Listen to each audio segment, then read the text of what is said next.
Yeah, one thing I was asked to do is chair this panel, facilitate really this panel of our legends that are sitting in front of you, who have got different experiences, somewhat different timelines through to this era and during this era that we're talking about. I think for the sake of completeness, I will ask for introductions. What's the old phrase? Not that we need them or introductions are not necessary, but we're going to do them. We'll go Clyde, we'll go Rod, we'll go Rex. So brief introduction, please, Clyde. Good morning, everyone. It's lovely to see so many friendly faces. I'm Clyde Williams, and I came to Loughborough in 1978 as a senior research fellow to set up sports science research, which is funded by the Sports Council. I've been here ever since. Rod Thorpe. I came here in 1961, feeling quite young when you have a load of historians. It's great. So I taught mainly in training teachers, but went a little wider as a need, but we'll talk about that some other time. Rex Hazeldine. I came to Loughborough in 1959, and I'm now just completing my 67th year at Loughborough.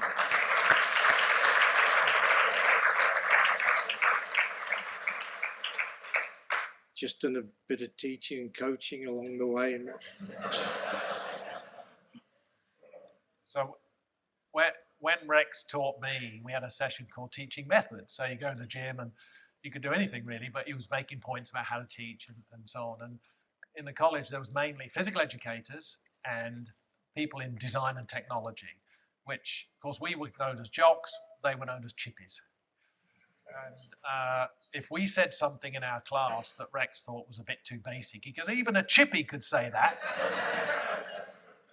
You remember that one, Rex? Okay, I'm going to start with Rod and Rex. They can go between them as they want. I think Rex might want to kick off on this one. And I was interested in, I guess when you started as students, but into your early days as staff, the role of sports science.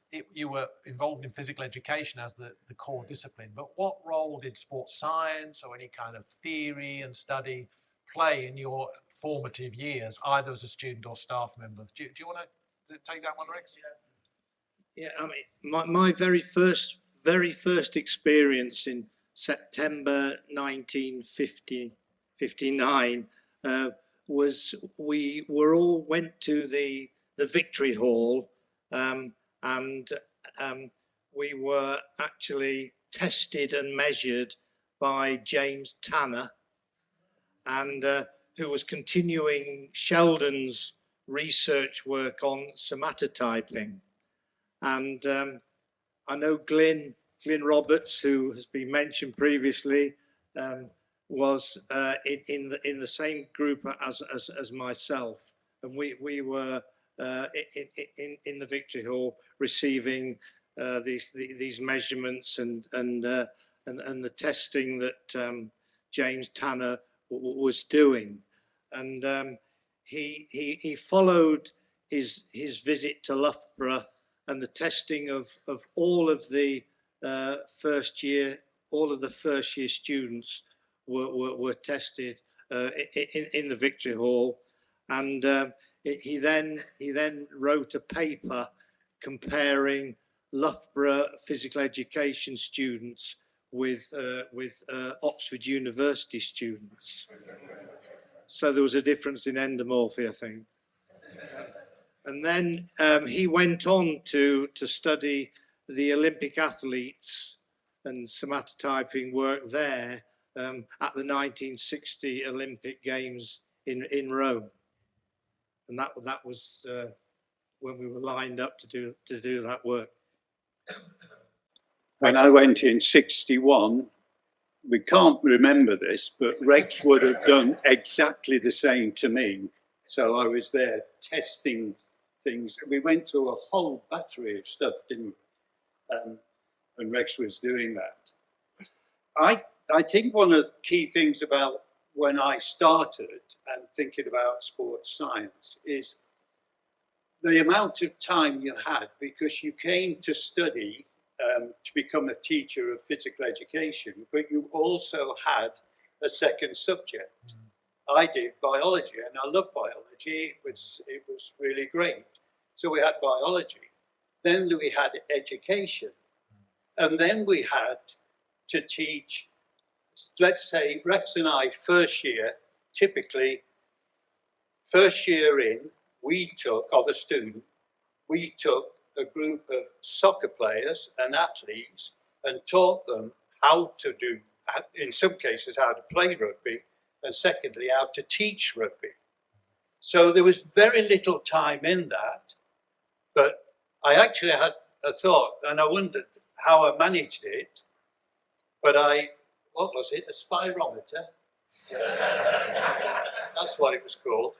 But at the end of my third year, for a dissertation with a colleague, we did some work with a spirometer on, we managed to find two of my close relations who were willing to do it, who were in the teens. I'm not sure you could do that without something, who were in the teens.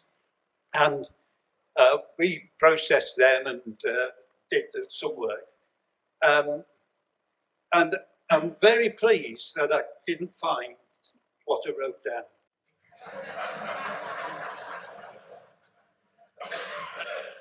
Because if you know, when we first came on the staff, Rod and myself, obviously, as you appreciate, the focus was on training physical education teachers. That was our work. That was our responsibility.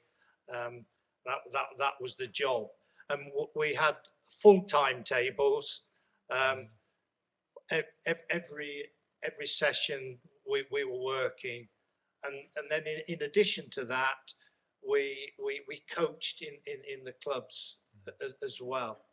So in the 2 winter terms, I would coach the rugby side, and then in the summer, I would coach the cricket, and that was a part of our work, and a very enjoyable, rewarding part of the work. But it sort of added to the week, and we were always encouraged to experiment, to develop new ideas from the more senior influential members, and I felt a real interest in fitness for sport. So you know, alongside the training of the physical education teachers, I tried to develop work in fitness of sport, and I studied that and published and got experience with the clubs, and we did introduce a fitness course into the students program. So from that early interest in fitness, when required, and when the sports science started, I moved into exercise physiology from that particular base. Rod, just before we move on to Clyde, because we got slightly different sort of overlap of eras here, unless you wanted to add anything to what Rex said, I want to ask you something else. Is that okay? Yeah. Okay. So you were in physical education. That was the role of the staff, and all the students were studying physical education, going out to schools to teach. Okay. How did the BSc discussion start? Do you remember anything about that? Not who proposed it, but how did that start? Were there any concerns? Were there any discussions that might be of interest to us? Because it is a shift of focus, even though a lot of expertise was in that department, no doubt about it. So any comments on that? I think there was there was certainly concern. There was concern that something that was vital to many of us, that's the training of teachers, etc., was going to take a second role, inevitably. And whilst it's been kept, if we look at the training of teachers now,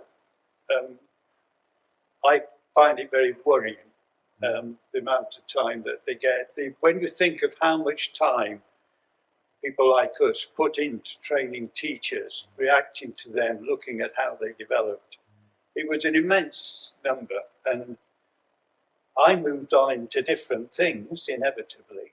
And I think there was concern, but I think there was also excitement, because a number of people were getting very interested. You know, mine tend to be more towards the psychology side. So I think it was a dual role, but there was also an inevitability. It was time to make that shift, and I think we both recognised that time to make the shift.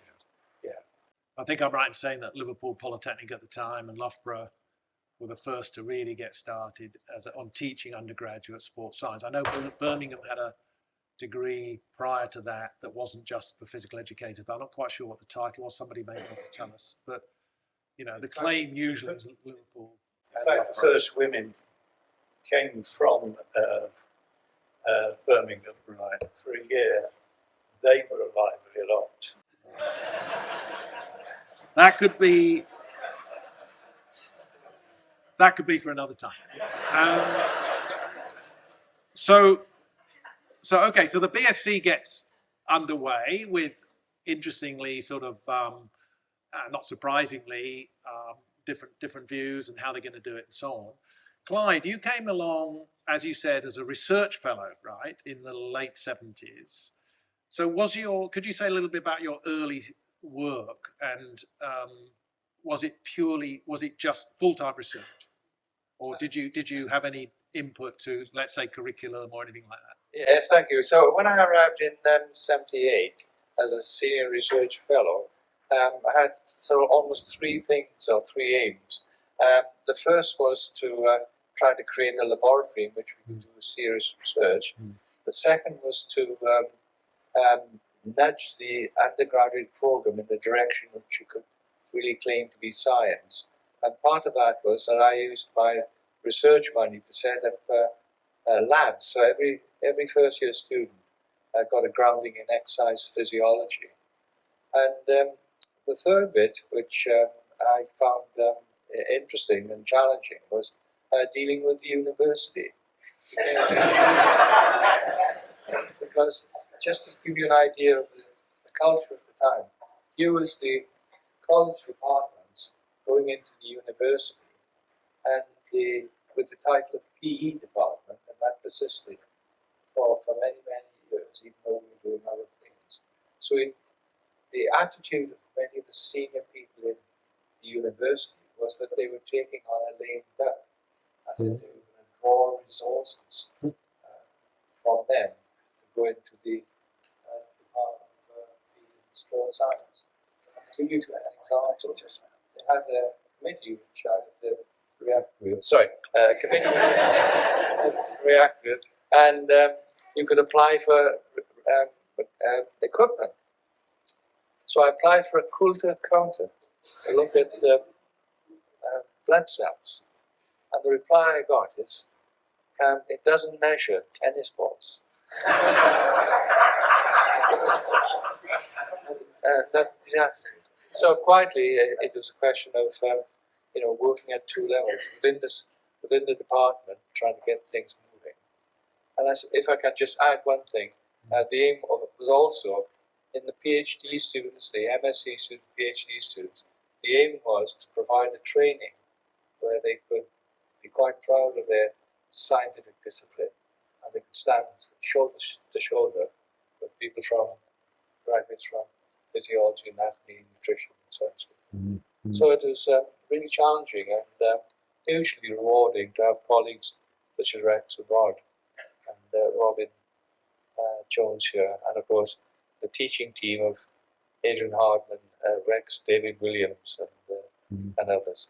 Yeah, I think that whole notion of stereotype is really interesting. We had it ourselves in physical education, for sure. My dad used to tell me a lot about that, and you know, a lot of misunderstandings of what people do. Actually, that's one reason I wanted to highlight the incredible work that some of our former students have done. You don't need convincing, but I think it does need saying sometimes that you know, when Mike Turvey went on to be the distinguished young investigator or something for the American Psychological Society, not Sports Science Society, Psychological Society, in his home discipline. So, you know, the old stereotype of the dumb jock, you know, really needs to be hammered away into oblivion. And of course, then you were getting a bit of that, Clyde, by the sound of it. You know, you're coming in as a physiologist, and you're still knocking your head against those brick walls. And I remember around that time, I was athletic union president, and the president of the union said to me, "I see you've got a professor in that." It was Harry Thomason. "You've got a professor just about." "What does a professor of sport do?" Well, he wasn't professor of sport. He had another type. I said, "George, what subject do you do?" He said, "Economics." I said, "Well, does your professor sit at his desk and count money?" Stereotypes. They were always there, and I'm afraid they still are to a certain extent, and we have to fight that. But so that's really interesting. So, Clyde, could you just say a bit more then about those facility developments? Because I think I remember you had to convert existing rooms and things like that. Can you say a bit more about that, how you got started on that? Yes. Hold the mic a bit closer. Sorry. Yeah. It's only the first time I've ever told Clyde what to do. All right? It was quite interesting. Harry Thompson invited me down from Aberdeen. I was teaching the Department of Physiology there, where there was a staff of 14, and there were eight research assistants all helping you out. It even had its own TV studio just to make films for medical students. So when I came down to Loughborough to look around, I had to look around the facilities and asked Harry if I could now see the lab. It was a dark evening because I came down after work, and he showed me this room. It appeared to be the former boxing room in the old sports hall. So anyway, what we had to do was to create laboratories there, and we had one treadmill and a large tank to measure volumes of oxygen. But anyway, the point was we managed to negotiate to get the male changing room as part of our laboratory. So one of the first tasks which Martin and Steve, as research assistants, had to do was to clear out the metal lockers from the room so we could put equipment in. And then we used the shower area behind to clean out glassware to do our analysis. So it was quite rudimentary to start with. But by the time we finished and moved to new facilities, if somebody had been parachuted into our labs, they wouldn't be able to tell the difference between a biochemistry lab, chemistry lab, or an exercise physiology lab. So we did make a lot of progress with the help of very many people. Many of them are here today. Yeah. But it sounds like you must have gone in with your eyes open. You must have known that you were going to have to start that group pretty much from scratch, and you had very few facilities and so on, and you accepted the job. So there must have been something that was really, I guess, attractive for you to do that. Yeah, the question is, was I pushed from Aberdeen? Yeah. I certainly wasn't pushed, but I think my family wanted to come south, and Aberdeen's a long way from South Wales. Okay, great. Okay, so we have that those early years, curriculum getting started, discussed. Clyde coming in as a new appointment to really boost the, at least on the physiological side, sports science. And then Adrian Hardman distinguished career in physiology, and others followed and joined you, which is absolutely tremendous. As you say, you started PhD students then. I don't know how many PhD students are graduating through the department now. It's an extraordinary number. But Martin Shorten here and Steve Wooten were the first, and I remember that well, even though I'd left at the time.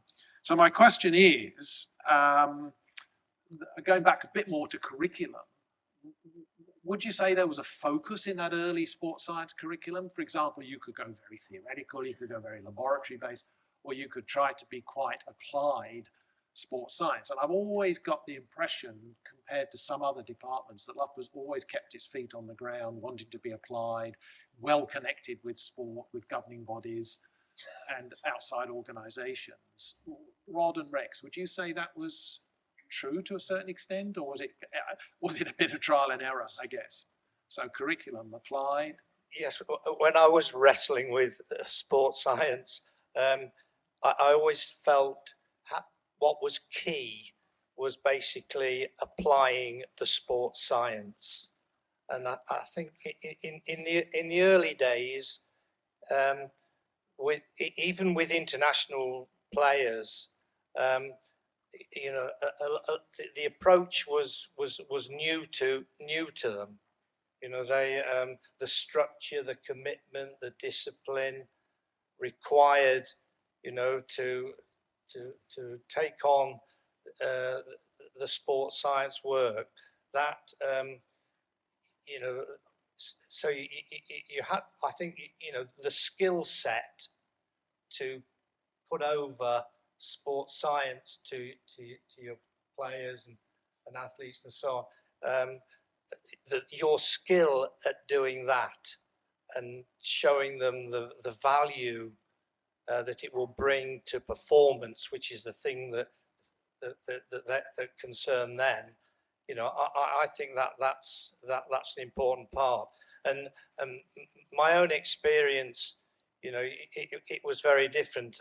You know, I worked for a while with the England men's rugby and the England women's rugby, and then with the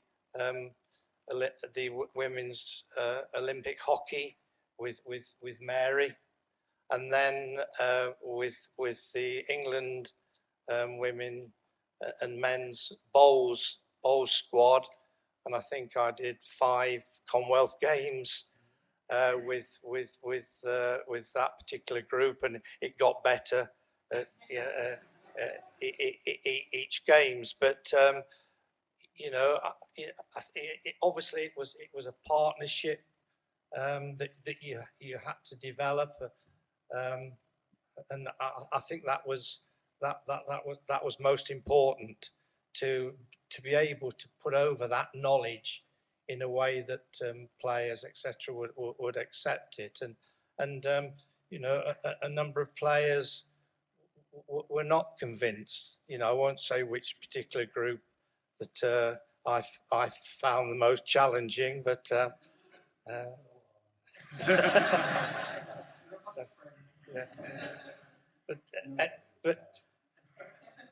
But just finally, there was a period of time in the department when we actually restructured the program so that the students did the disciplines in the first and second years, and then in the third year they chose one sport which they were particularly keen on, probably had played to a very high level, and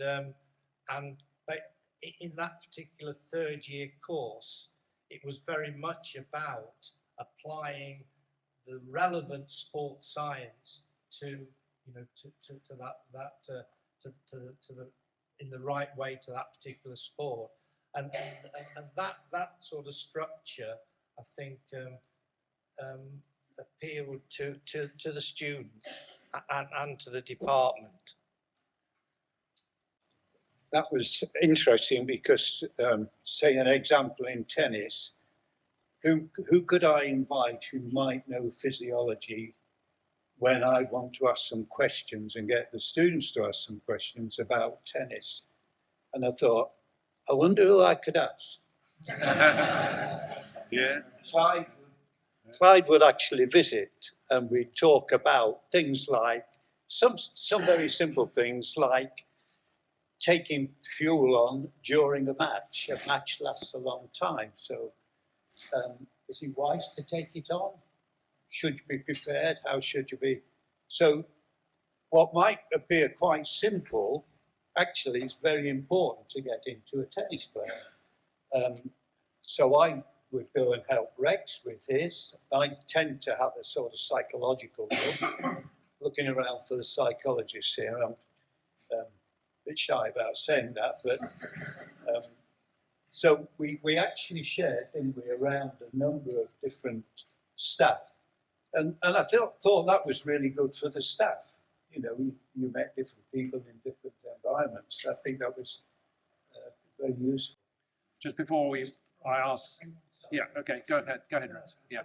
Just one little example. In 1 year with my rugby course, there was a student called Ben Kay, who went on to play for England and so on. And Ben, you know, you could never shut him up. If ever soon a question went out, it would be Ben Kay who would be answering as well. So I have a smile when I watch him on the television doing all of his commentating and you know, and giving the very, very good insight into what is happening into the game. Yeah. And you know, I think back to that course, and I know he does as well, in terms of you know, the influence that Loughborough has in so many different ways. I get his punditry in Australia, and he's excellent. Yeah, he's very good. Before I'm going to ask you, both you guys, another question. I'm going to prime you also for the last few minutes. If anybody has a question, you will get an opportunity, and please do that. I want to ask Rod. Rod, you're very well known for your Teaching Games for Understanding initiative and developments. It's a worldwide initiative. I've got colleagues in Australia who would love to meet you. How did that get started, and how does that fit into this discussion about those early days of sports science as a curriculum? And I guess it's somewhat related to the two of you who came through at an era when there was no requirement to do research, no requirement to publish. You had other priorities and other requirements of the job. Does all that fit together or not? Yeah. Well, I think we were actually investigating with mainly 2+2 students, I think, at the time, and we were looking at commonalities within games. So instead of seeing a game, but looking at a sort of complex, just a simple thing, because this is also related to teaching. Height means time. So in a lot of games, you put the shuttle or the whatever, you put it at height. And what does that mean? And do we understand that? And things about how to fill space and whatever. So we're looking at games each in turn. So it started off in that sort of way.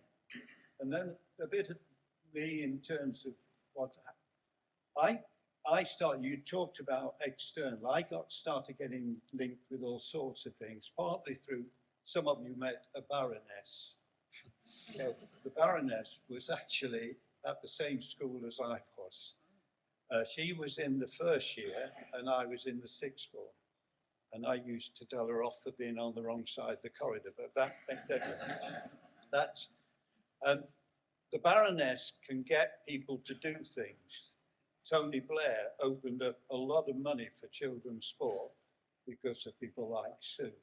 And so when there was the leadership problem in Leicester way back, the idea was to get some sport leaders from the community. So she turns to me, Rex and Dave, come out and will you work with these youngsters to look and help the youngsters, by youngsters I mean sort of late teens, to actually do something valuable for their society. So we used to go on a Saturday morning. We had to start with basketball, or they didn't turn up. But if we start with basketball, they came. So that was sort of outreach, and there was a lot of that going on. So I'm not sure what question you asked me.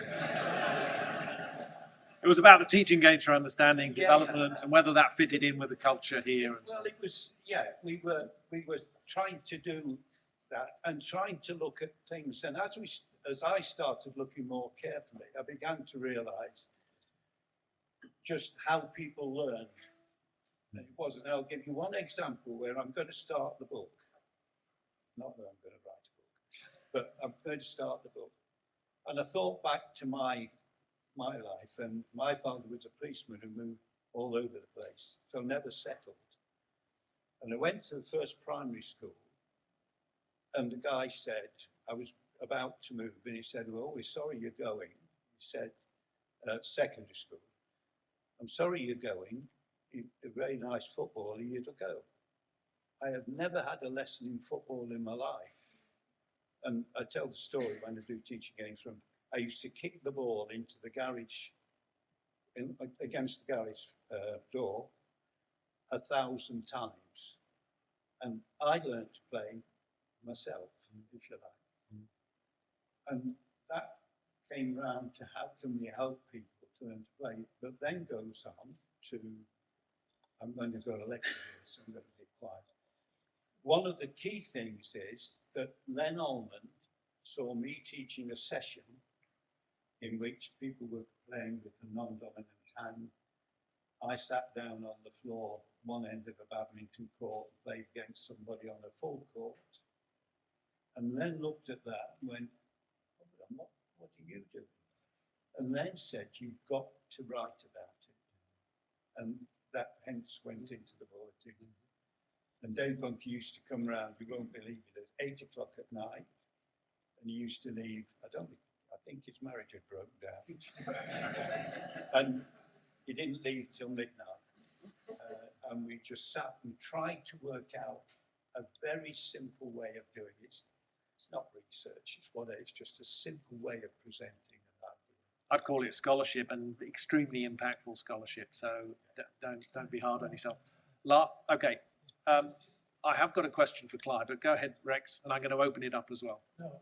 All I'd like to say is that I am missing a very close friend and colleague, Dave Bunker.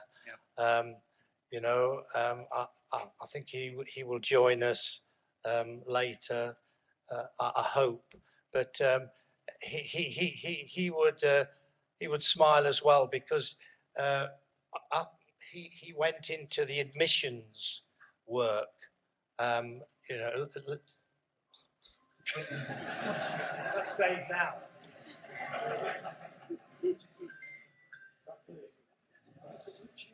No.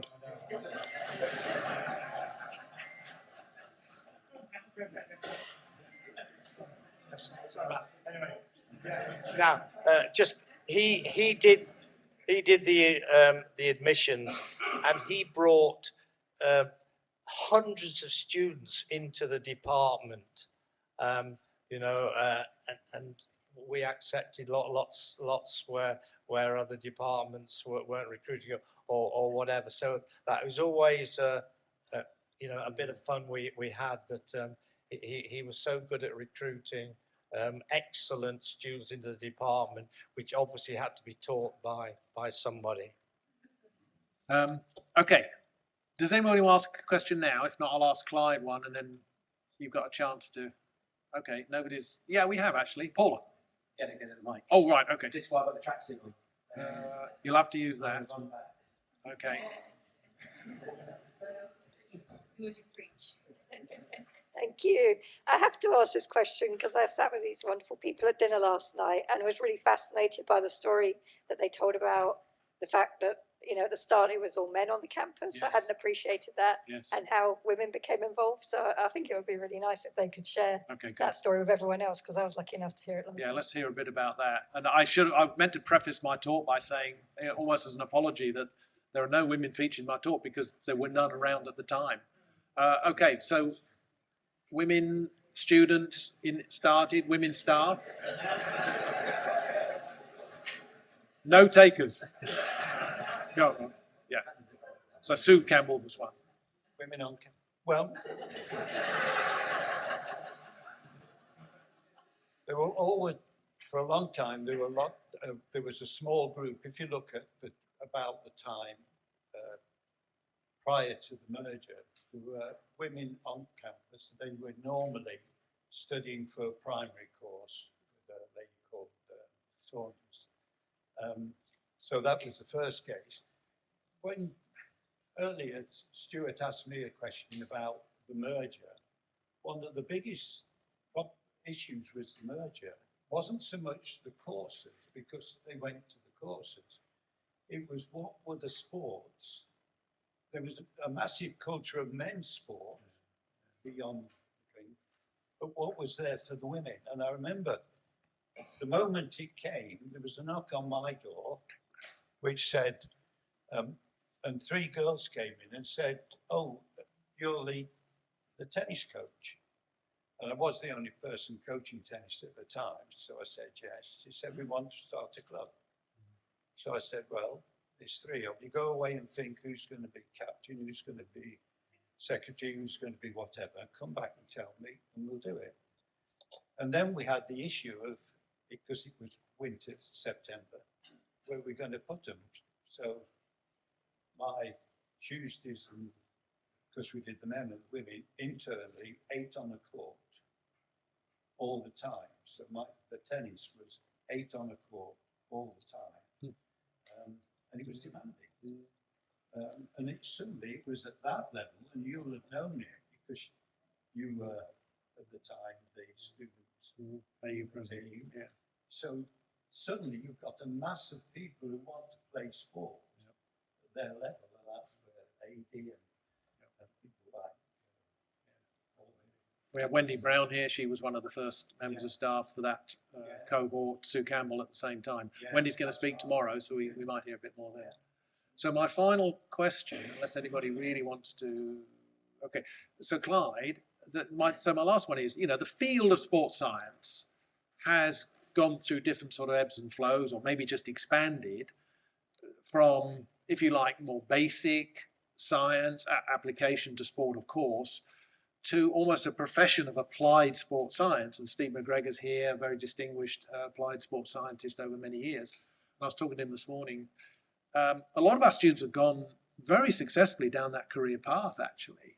So did that feature in the early days, or was it, how did you square that one of having to do rigorous science research and teaching and thinking about application to sport?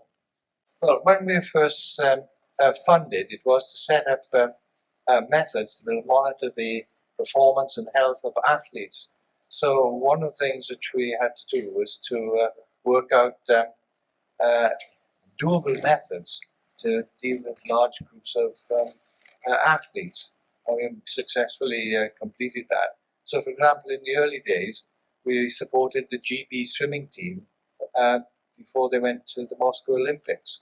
So we would go down to Crystal Palace where they bathe, take blood samples, etc., jump back on the train, back in the lab, do the analysis, back down and have discussions with the swimmers and the coach. And many individuals came through sports science because they wanted to work with sport. But then once we had fulfilled the requirements and we'd set up methods which could be used in our lab and other labs for monitoring and supporting athletes, we began to think in terms of putting the science into sports science. So that's when we started looking very closely at biochemistry, the impact of nutrition. And I'm delighted that Dr. Les Gubis is here. It was a step change when Les joined us in terms of looking at the science in sports science, because with the biopsy and the biochemical analysis of small muscle samples, we were able to publish work which was warmly received by the world of science, and that began to be recognized. that there was a strong science bent within sports science. So we've always had strong grounding in exercise physiology, nutrition, biochemistry, and then in that professional preparation, our graduates had a number of options, and many of them, like Steve McGregor and Sam Erith here, for example, just two examples. John Brewer went out and contributed significantly, not only to the sport of their choice, but they leave a pathway for other sports scientists to get into sport. Yeah, that's my impression. Yeah, fantastic. I think I'm under the clock. Can I thank Rex, Rod, Clyde? Fantastic.